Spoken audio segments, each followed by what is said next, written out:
Okay, second book of Chronicles, chapter 32. After these things, the establishment thereof, Sennacherib, king of Assyria, came and entered unto Judah, and encamped against the fenced cities, and thought to win them for himself. And when Hezekiah saw that Sennacherib was come, and that he was purposed to fight against Jerusalem, he took counsel with his princes and his mighty men to stop the waters of the fountains which were without the city, and they did help him. So there was gathered much people together, who stopped all the fountains and the brook that ran through the midst of the land, saying, Why should the kings of Assyria come and find much water? Also he strengthened himself and built up all the wall that was broken, and raised it up to the towers, and another wall without, and repaired Millo in the city of David, and made darts and shields in abundance. And he set captains of war over the people, and gathered them together to him in the street of the gate of the city, and spake comfortably to them, saying, Be strong and courageous, be not afraid nor dismayed for the king of Assyria, nor for all the multitude that is with him, for there be more with us than with him. With him is an arm of flesh, but with us is the Lord our God to help us. Excuse me. Let me say that again with a clear throat.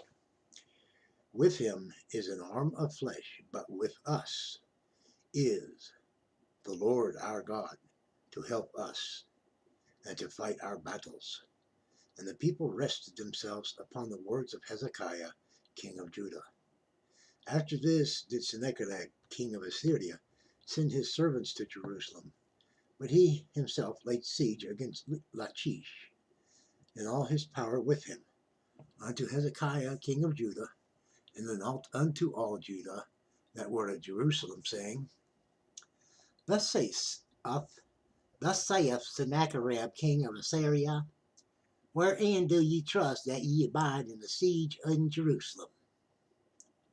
Doth not Hezekiah persuade you to give over yourselves to die by famine and by thirst, saying, The Lord our God shall deliver us out of the land of the king of Assyria? Hath not the same Hezekiah taken away his high places and his altars, and commanded Judah and Jerusalem, saying, Ye shall worship before one altar, and burn incense upon it? Know ye not what I and my fathers have done unto all the people of other lands? Were the gods of the nations of those lands anyways able to live? Were the gods of those nations of those lands anyways able to deliver their lands out of mine hand? Who was there among all the gods of those nations that my fathers utterly destroyed, that could deliver his people out of mine hand, that your God should be able to deliver you out of mine hand? Now therefore, let not Hezekiah deceive you, nor persuade you on this manner, neither yet believe him, for no God of any nation or kingdom was able to deliver his people out of mine hand, and out of the hand of my fathers. How much less your God delivered you out of mine hand? And his servant spake yet more against the Lord God, and against his servant Hezekiah. He wrote also letters to rail on the Lord God of Israel, and to speak against him, as the God of the nations of other lands have not delivered their people out of mine hand, so shall not the God of Hezekiah deliver his people out of mine hand. Then they cried out with a loud voice in the Jews' speech unto the people of Jerusalem that were on the wall, to affright them and to trouble them, that they might take the city. And they spake against the God of Jerusalem as against the gods of the people of the earth, which were the work of the hands of man. And for this cause Hezekiah, the king, and the prophet Isaiah, the son of Amoz, prayed and cried to heaven. And the Lord sent an angel, which cut off all the mighty men of valor, and the leaders and the captains in the camp of the king of Assyria. So he returned with shame of face to his own land. And when he was come into the house of his God, that they came forth of his own bowels, slew him there with the sword. Thus the Lord saved Hezekiah and the inhabitants of Jerusalem from the hand of Sennacherib, the king of Assyria, and from the hand of all other, and guided them on every side. And many brought gifts unto the Lord to Jerusalem, and presents to Hezekiah, king of Judah, so that he was magnified in the sight of all nations from thenceforth. In those days Hezekiah was sick to death, and prayed unto the Lord, and he spake unto him, and gave him a sign. But Hezekiah rendered not again a sin according to the benefit done unto him, for his heart was lifted up. Therefore there was wrath upon him, and upon Judah, and upon Jerusalem.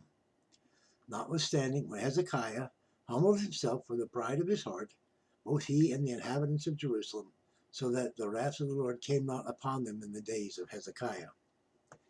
And Hezekiah had exceeding much riches and honor, and he made himself treasuries for silver and for gold, and for precious stones, and for spices, and for shields, and for all manner of pleasant jewels, storehouses also for the increase of corn and wine and oil, and stalls for all manner of beasts, and coats for flocks.